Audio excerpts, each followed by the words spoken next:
Kiranya Tuhan memberkati kita semua dalam sukacita dan damai sejahtera. Amin. Salam sejahtera bagi kita semua. Firman Tuhan yang menjadi renungan bagi kita, Keluaran 3 ayat 12 demikian. Lalu firman-Nya, bukankah aku akan menyertai engkau?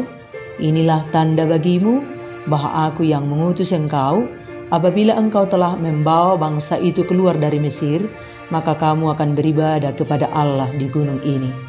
Saudara yang dikasihi oleh Tuhan Yesus Kristus, Musa adalah manusia biasa seperti kita, punya keterbatasan dan ketidakmampuan.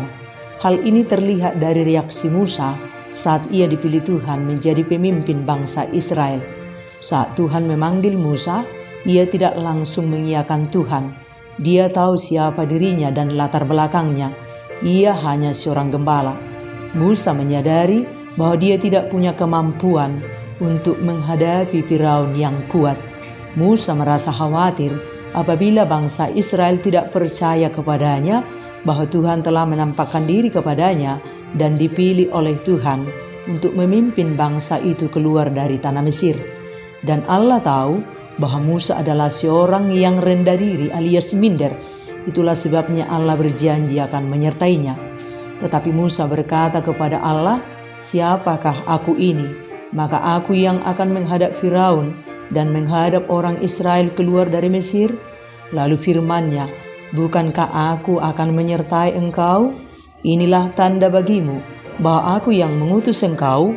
Apabila engkau telah membawa bangsa itu keluar dari Mesir, maka kamu akan beribadah kepada Allah di gunung ini."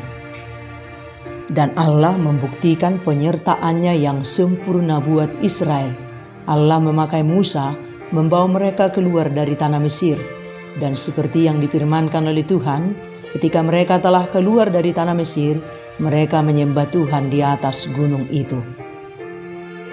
Dan kita semua juga telah dipanggil, dipilih, dan diutus oleh Tuhan ke dunia ini untuk membawa kabar baik Injil Kristus, menjadi saksi Kristus, menyaksikan kasih Tuhan yang membebaskan.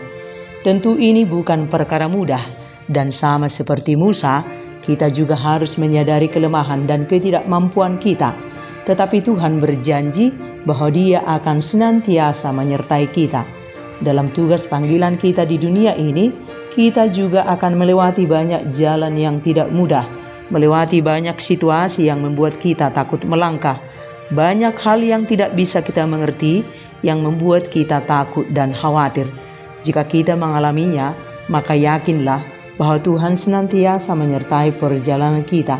Tidak pernah dibiarkannya kita berjalan sendirian, dan kita harus ingat, perjalanan hidup kita bukan ditentukan oleh kekuatan dan kehebatan kita, ataupun bukan ditentukan oleh karena uang kita banyak, bukan juga karena ditentukan oleh kebaikan kita, tetapi semua karena anugerah penyertaan Tuhan yang sempurna untuk kita. Jangan bersandar pada apapun yang ada di dunia ini, jangan bersandar pada kemampuan kita, bersandarlah pada Tuhan. Harta, uang, dan status sosial tidak dapat menjamin kita selalu berada dalam situasi yang baik. Sehebat dan sepintar apapun kita menjaga kesehatan dan kebugaran tubuh kita, suatu saat pasti bisa lemah dan sakit. Tidak ada seorang pun yang bisa menjamin bahwa hidupnya akan selalu sehat dan selalu baik-baik saja. Tidak seorang pun yang punya hidup yang ideal, karena semua orang punya pergumulan dan pasti punya rasa takut. Itu menunjukkan bahwa kita tidak bisa menjaga hidup kita tetap aman. Akan tetapi, sesulit apapun jalan hidup kita, Tuhan berjanji akan selalu menyertai kita sehingga kita sanggup menanggungnya. Tuhan tidak pernah menjanjikan bahwa jalan kita pasti mudah. Kita akan melewati jalan terjal dan Tuhan menyertai kita sampai kita tiba di jalan yang rata. Penyertaan Tuhanlah yang akan memampukan kita menjalani hari-hari kita. Ada banyak hal yang dapat Tuhan berikan untuk menolong kita melewati berbagai tantangan hidup, seperti keamanan, materi, kesembuhan, atau jawaban atas pergumulan kita. Namun anugerah terbesar yang Dia berikan adalah dirinya sendiri. Inilah penghiburan besar yang kita miliki. Apapun yang terjadi dalam hidup ini, Dia akan selalu menyertai kita dan tidak akan pernah meninggalkan kita. Tuhan sudah cukup untuk kita. Jadikan Dia segalanya yang utama dalam hidup kita dan persembahkan seluruh hidup kita untuk beribadah kepada Tuhan, Sang Pemilik hidup kita. Tuhan memberkati kita semua. Amin.